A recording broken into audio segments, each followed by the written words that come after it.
We're back with Faye Simmons and joined by her son, Craig. In March 2015, as we said, Faye was rushed to the hospital when she was told her liver was failing. 70% of her liver was damaged. Craig, you kind of headed up and decided that you needed a donor as soon as possible. You kind of headed up the search as well as decided that you wanted to be on that list. Tell us about that.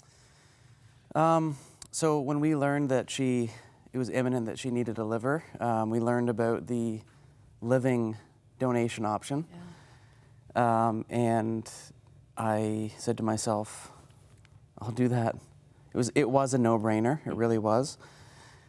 You know, when you think about how much a parent gives to their child over their lifetime, it was an easy decision for me to give back. Yeah.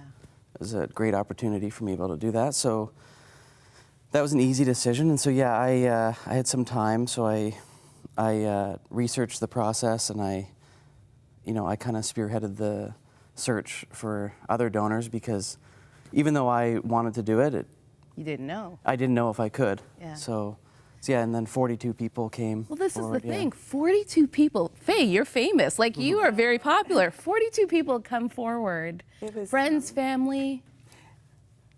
That was actually a really humbling experience to know that 42 people, there were some people I didn't even know. Some were hockey players from Don's hockey team. Wow. It was just incredible, the generosity of people. And what would explain a liver donation? Because it's essentially taking part of the liver. Am I correct, Greg?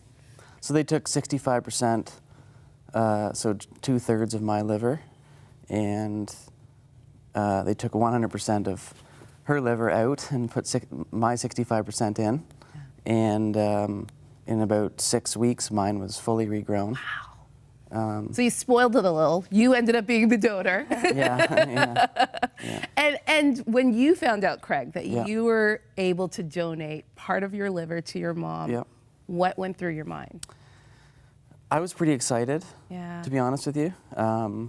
You know, it's a long process, so it was nice to, to know that the surgery was going to happen. Mm-hmm. Obviously, it was also great because it meant my mom wasn't going to be sick anymore. Mm-hmm. So, and a lot of other people wait and wait and wait. In this case, sometimes the first person that comes forward get rejected. So then, there might be 3, 5 people that have to go through that whole process. So it could take quite a long time. It took me 3 months, and I was the first one. So I was very excited. Yeah. And Faye, what did you think? Your son. Oh, it was one of the most amazing things to know that the son that I bore was actually going to give life back to me. And the way it worked, wow, it was actually on my 61st birthday, August 5th, 2015, was the day of the surgery. Yeah. So I've told Craig he's off the hook forever for birthday gifts. But it was very, very special. There's just no other way to say it. And essentially, your life was revived on your 61st birthday. Yes. How beautiful is that? How God works us all out. Yes. And there's so many, we don't even know how to express gratefulness. Yeah. First of all, to Craig and Heather. Heather was pregnant with our grandson at the time, so it was risky for Craig to do that.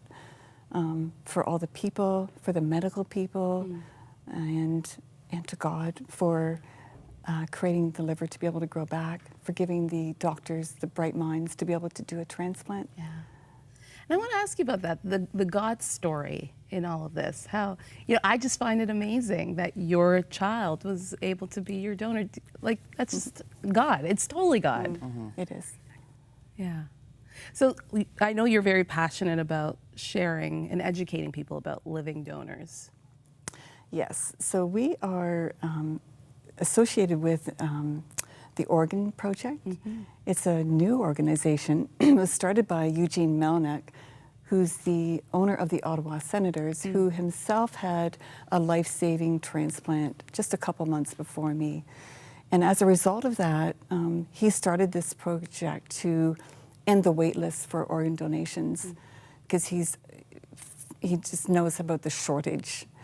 89% of Canadians support organ donations, but only 20% are signed up. Wow. There's some other statistics you might remember, Craig. I think one of the most amazing things about it is, and if we're talking about,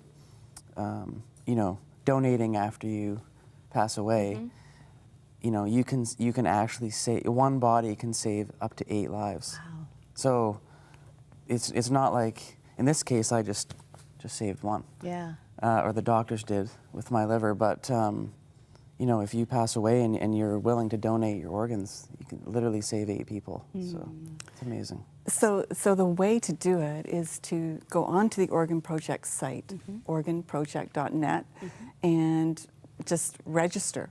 Yeah. And it takes you right to the Service Ontario site, and you can sign up right there. Wow. So I would encourage, Christians, the community of Christians, we know how important it is to express our love. We've been given the gift of love by Christ dying on the cross for us. And why wouldn't we, as Christians, want to give life back to others? So I think as Christians, we have a responsibility to be able to help other people. Absolutely. Well, thank you so much, both of you, for sharing another amazing God story. God is still in the work of doing amazing miracles, isn't he? Thank you again. Yeah, thank you. Thanks for the opportunity to be able to talk to you and help other people know how important it is to share, re-gift. Yes, and hope. So to speak. Yeah. And hope. Thank you again. Thank you. Stay with us. Good stories on Huntley Street today. Stay with us. We'll be right back.